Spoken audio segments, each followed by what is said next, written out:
Noella, Noella. And I was making ASMR videos last year for a few months, and my mic broke. And over the past couple months, I've been having a really hard time deciding if I want to get the same mic or if I want to buy a new one. So I bought a Blue Yeti. It's actually black, but it has a pink mic cover. And I really like this. So now I'm back to making ASMR videos.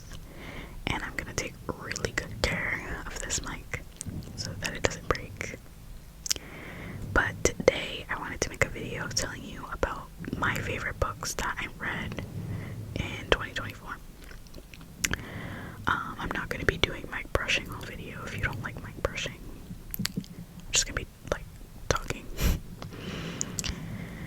But yeah, last year I read 75 books, and a lot of them were really forgettable, and I feel like a lot of them like mold together in my mind. Like I think of like multiple books, but I think it's one book. But I want to tell you about the books that really stood out to me and that I feel are actually unforgettable, because that's what is a 5-star book to me. It's a book that I still think about and I still remember for months or years to come. It's going to be in chronological order. Without further ado, I'm going to get started. So the first book is called The In-Between. And it's by Hadley Vlahos. But Nurse Hadley is a popular hospice nurse on TikTok, and in this book she talks about her job in hospice, and like she kind of destigmatizes hospice, because I think that a lot of people see hospice as like a scary thing. But she kind of shows that like when you go on hospice, it's pretty much for pain management, and it's a way to die with more dignity, because like we can't really choose when we die, it just happens. But we can choose, sometimes we can choose who is with us, where we are, but the like, you know, what the vibes are in the room when we die. And I think that hospice is such a beautiful thing, and I love this book because I think that it kind of exposes what hospice really is, and it makes it less scary. But basically she talks a lot about like how her job has connected her to the afterlife, and like how many times she's had patients who have passed, and they, you know, she sees signs or she hears music on the radio and she thinks that it must be a sign that there's something after death, you know what I mean? And I just think that all the stories were so beautiful. I think this book is pretty popular because a couple of my friends have read it. The next book is pretty popular also. It's called Educated by Tara Westover. It's a memoir. I've been really into memoirs lately, I don't know why. But she grew up in like a survivalist Christian household, and they didn't really believe in like Western medicine or like pretty much anything the government made you do. Like they didn't wear seatbelts and stuff like that, and they didn't really like work safely whenever they were working with like machinery. And I just think that because I grew up in like a really progressive suburban area, I never met anyone like that, so like it was really eye-opening for me. But I think that it helps you understand more about what life looks like for her and people like her. And yeah, I remember there was a part in the book where she goes to school finally, and her professor said something about the Holocaust, and she was like, "What is the Holocaust?" And everyone just like laughed at her, but she was serious. She didn't know what the Holocaust was. She didn't really know anything about like civil rights or anything like that, because no no one ever taught her that because she was like homeschooled and everything. And I'm sure there are other people that live in America that have never heard of the Holocaust or like never learned about the civil rights movement. And that stresses me out thinking about it, but I'm really glad that she told her story because it is really powerful. Speaking of powerful stories, I also read another memoir shortly after that. And it's The Woman in Me by Britney Spears. The Woman in Me. I don't know if she actually wrote the book or if she just did like a series of interviews and someone else wrote it for her, but it was 100% written in her voice. Like, I could picture her reading it to me. Like, I've always loved Britney. I have so much respect for her and her creativity, and I feel so sad every time I think about her conservatorship. But she exposes a lot in her book about like other celebrities and like misogyny in the media, especially when it came to her ex-boyfriend Justin Timberlake, who she dated when she was like really young. So I just think that I'm so glad that she's able to tell her story. And I know a lot of people make fun of her for dancing on Instagram, but it makes me happy, especially after reading her book, that she's free and she can do what she wants. Okay, the next book is Other People's Houses by Abbi Waxman. Abbi Waxman. My fiance actually read this book to me. Like, we were dog sitting and I was learning how to crochet, so I was just crocheting and she sat next to me and just read it out loud to me. I loved it so much. I hope that my fiance does like an audio book or something, because she is like has a really soothing voice. But yeah, this book, Other People's Houses, it's about 4 different families living in a suburban neighborhood, and one of the moms has an affair. And so it talks about the affair, it talks about the gossip in the neighborhood, it talks about the woman's dynamic with her kids and how the kids are all talking about the affair because kids hear things and share things with each other and with their parents and etc. It was just so, there were so many different like storylines, and I really liked that there was so much like messiness and drama, but it was funny at the same time. Like, me and my fiance were cracking up. And if you know any books like Other People's Houses, please recommend it in the comments below, because I have yet to find another book that is the same vibes as Other People's Houses. Honestly, when I first saw Other People's Houses, I was like, that doesn't seem like my kind of book. But when my fiance was reading it to me, I was like, that is so good. So I really liked it. And but yeah, if you like dramedy kind of things, you probably would like Other People's Houses. The next book is a young adult's lesbian romance, and it's called She Gets the Girl by Lippincott and Alyssa Derrick. If you see me looking down, I put notes on my iPad so I could remember which books I wanted to talk about. Basically, it's about a girl named Alex and a girl named Molly, and Molly goes to like off to college, and she sees like a crush that she had in high school named Cora, and Molly has a huge crush on Cora. So Alex is more like smooth with the ladies, and she tries to help Molly get with Cora. So I don't want to do any spoilers, but it's kind of like a frenemies to lovers kind of thing, because Alex and Molly are like make fun of each other a lot, and I don't like enemies to lovers. I don't really like romance in general, but I don't like enemies to lovers. But I just loved this book, and it really touches on some serious topics about like manipulative behaviors in like past relationships.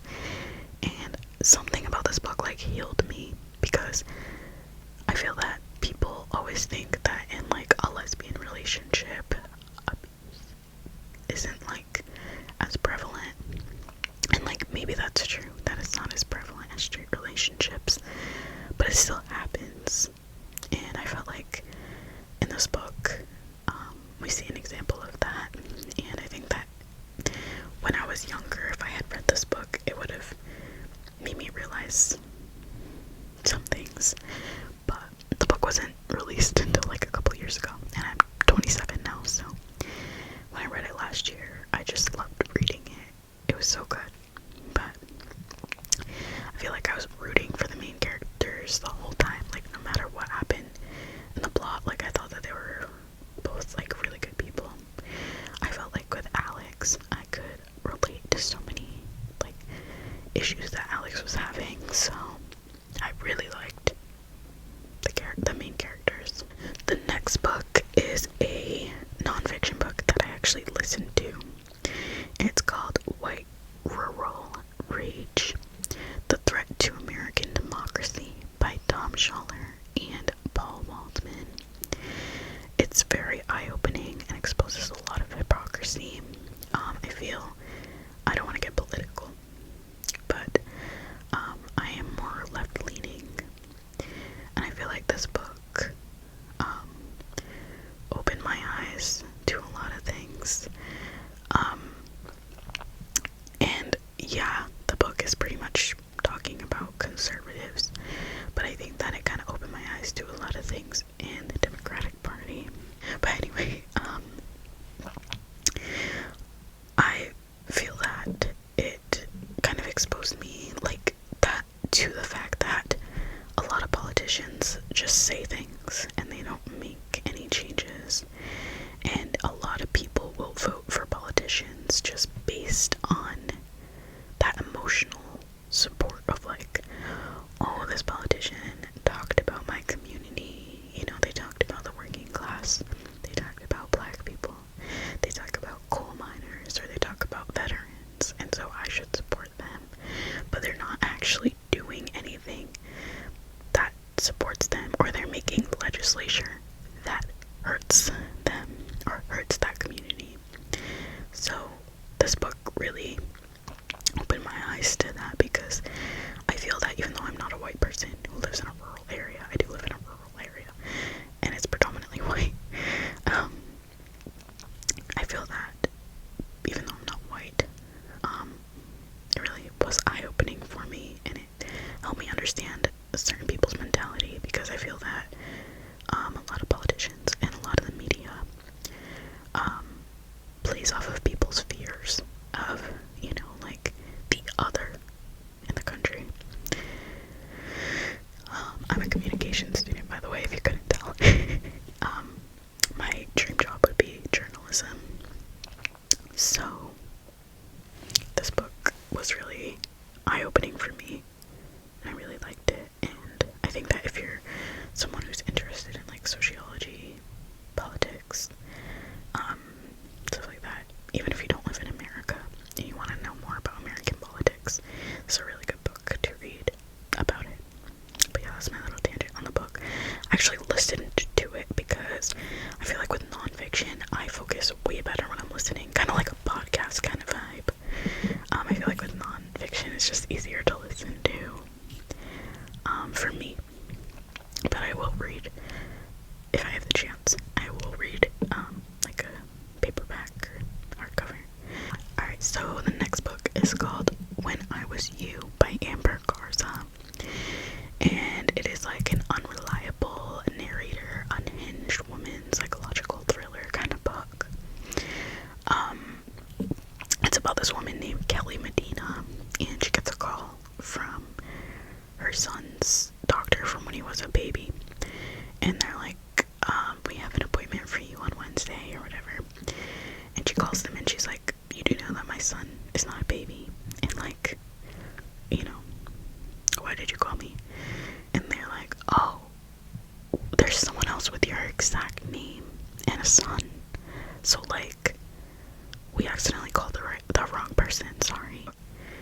And then she like starts stalking this other Kelly Medina. And like, she wants to find out all about her life and her son and how she cares for her son and everything. And obviously I don't want to spoil it, but the plot twists in this story, I did not see it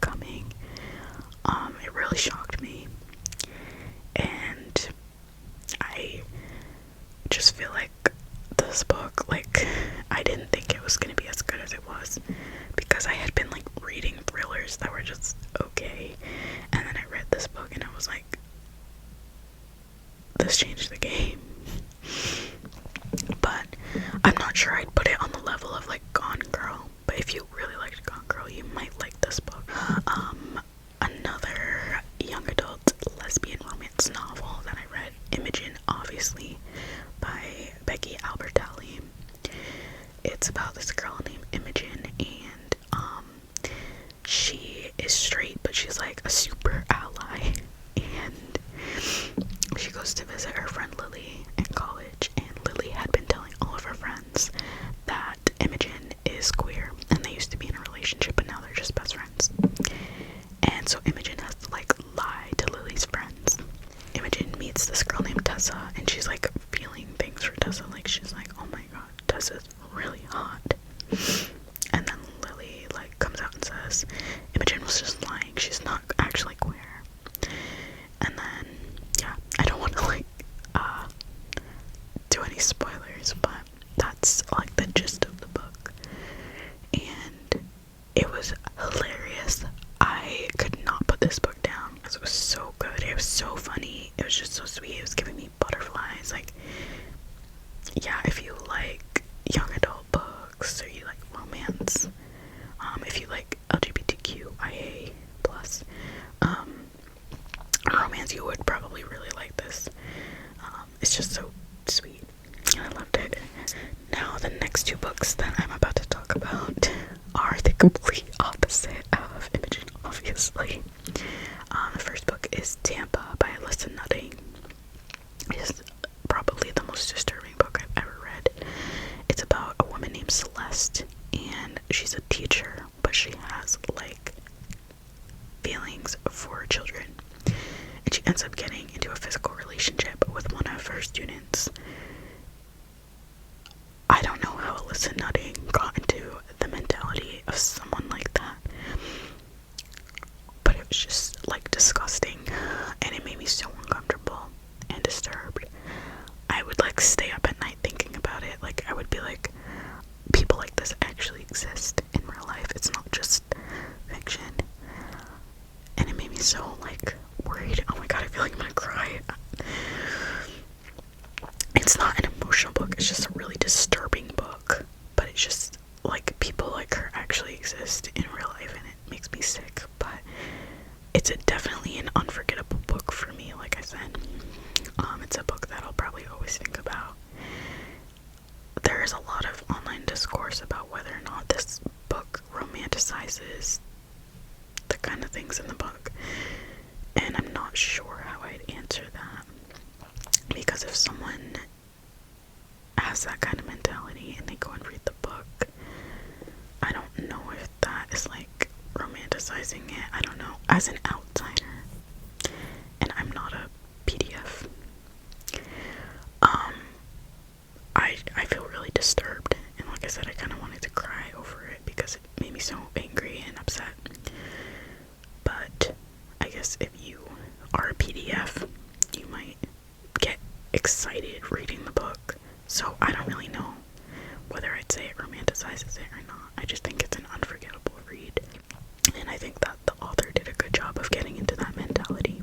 The next book is another disturbing book called 100% Match by Patrick C. Harrison III. And I should actually read you what it says on Goodreads for the description. Okay, so it says, Bart is 30. He is bald. He is overweight. He wears glasses. He's a fry cook. He hates cats and kids. Bart occasionally does very bad things. He's looking for his perfect match. He has done his research. This book, I don't think I'll ever see fast food the same again. Just saying. This book,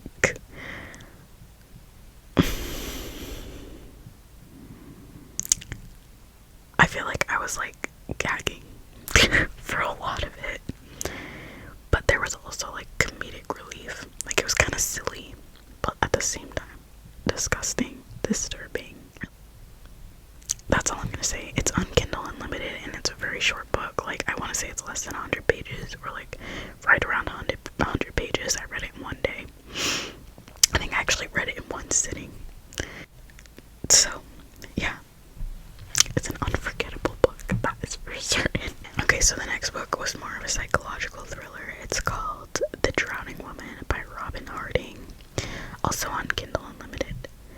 And, it's about this woman. She is homeless and she is like running from a dangerous situation. And she is like living in a car and she's like in a neighborhood by the beach. And she sees a woman drowning, like in the water. And so she goes and saves her. And then her and the woman's life become intertwined. I didn't see the plot twist coming. And you can make fun of me if you want because you saw the plot twist coming, but I didn't see the plot twist coming. It was very like medium to fast paced, and I like books like that just like keep you on the edge of your seat, keep you guessing. I really like books like that, so I really enjoyed reading this book, and I feel like the book doesn't get enough hype personally. Definitely an unforgettable book. I really liked all the metaphors of like the drowning woman in both contexts. The next book is a LGBTQ plus romance novel. Spicy romance novel by Casey McQuiston. I am a Casey McQuiston stan. I think everything they write, amazing. But I especially liked the pairing. There are two bi exes and they won like a wine tour. I think it was, yeah, a food and wine tour in Europe, and they end up going on the same weekend. And then they have this like contest, I guess you could say, on who will hook up with the most people on the trip. But you can like really feel the tension between the two of them. And wow, that book was giving me the flutters, if you know what I mean. Like, you could really feel the tension. But what I liked the most was the details about like what Europe looked like, what Europe was like, what the wine tasted like and smelled like, what the pastries tasted like and smelled like, and them like swimming in the ocean and like stuff like that. I really liked it because I read it in the summer. I think I read it in like August of last year. So I'm broke. I can't go to Europe, like, so I really liked living vicariously, through a book. So I was really happy to read it, and like I said, I think Casey McQuiston is an amazing author. The next book is Big Swiss by Jen Beagin, and this book changed my life. Okay, that's a little dramatic. Sorry. This book didn't change my life, but like it changed my palette for reading. Like, I feel like I have way higher standards for books now. Like, I feel like ever since I read Big Swiss, I will pick up a book and read a chapter of it and I'll be like, this is not good, and I can already tell it's not good. And so basically Big Swiss is about this woman named Greta, and she like lives with her roommate in their house, and like she's trying to make ends meet. She's a transcriber, so she like types out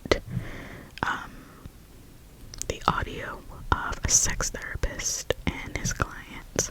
So she like goes through their session and like types out everything that's said. So basically she sits there listening to a therapist session, and she is listening to the session with this client that Greta starts calling Big Swiss because she's Swiss, the woman. And then she's like out in town and she meets Big Swiss, and she's so intrigued by her because of everything that she was telling the sex therapist, and because like Big Swiss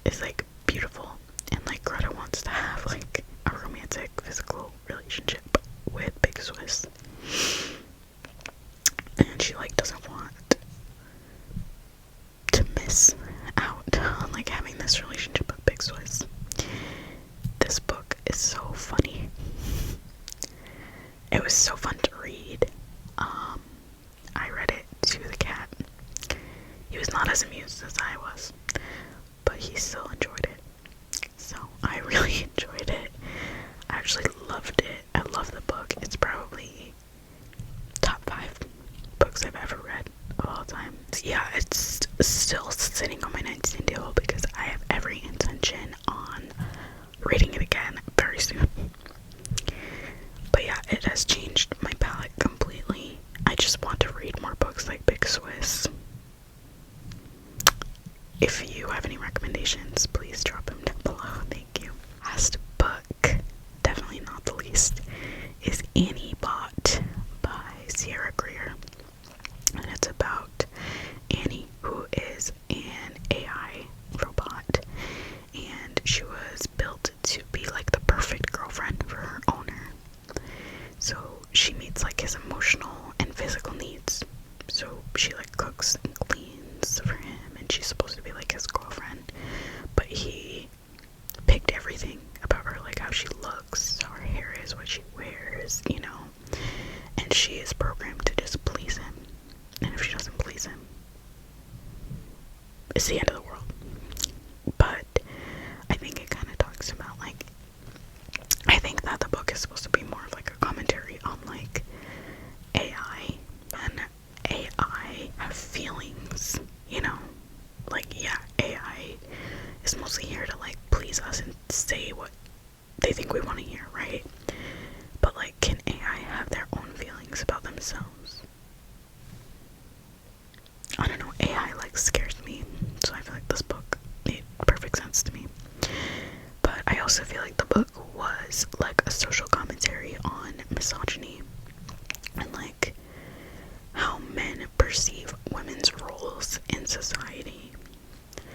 So I don't know, I just think that the book was so good. Obviously it's like more of a sci-fi book, but I think that there's a lot to be said about like the sociological aspects of the book. Yeah, I would definitely recommend it if you like those kind of things. I really like John Marr's books, like The One by John Marr's. I also really like The Family Experiment, The Passengers, and I can't remember the other one that I read by him. Something along those lines, because there's like a little series of his sci-fi books, and I really love them. That concludes the video. Thank you so much for watching this video. If you made it to the end, will you please comment the emoji with the sunglasses? I like that emoji a lot. I told you guys that I was wanting to make Sims videos, and I still really want to make Sims videos, but I have a MacBook, and I'm trying to figure out like the logistics of being able to record myself playing Sims and record like me at the same time. So once I figure it out, I will do it. If you watched my video where I said like asking questions to get to know you, I said that I really wanted to keep bees one day, and guess what? I have bees now. I've had them for like a month and a half, maybe a month. Yeah, a month and a half, I'd say. And it's going really well.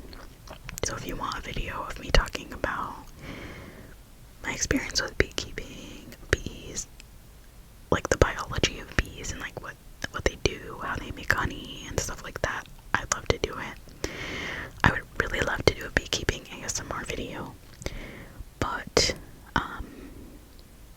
like I said, I am still new to beekeeping, so it might stress me out too much trying to do ASMR while I'm like working the hive. But some people like me find the buzzing to be really relaxing, as long as they're not getting like agitated. But I find the buzzing to be really relaxing. But if you don't like bugs, you probably wouldn't really like that kind of thing. So we'll see. One day I hope to make an ASMR video with my bees, to make more reading content. I definitely have like books I could talk about, like my favorite books. I could show you my bookshelf, like my collection of books, and I would also love to show you guys my tattoos, because I have a lot of them. I know that I never really showed them in my videos, but I'd love to do a tattoo tour and like talk about where I got them and how the process process was, why I chose them. So if you guys are interested in that kind of thing, I'd love to do it. But yeah, thanks for watching, and I hope that you will stick around on this journey because I'm back and I want to make more ASMR videos because I love ASMR. Like, I watch ASMR all day while I'm working. I just sit here watching ASMR and I love it. So I really want to contribute to the community in my own way and just post like fun content, relaxing content that you guys will enjoy just as much as I do. So thank you for watching, and I'll see you guys soon.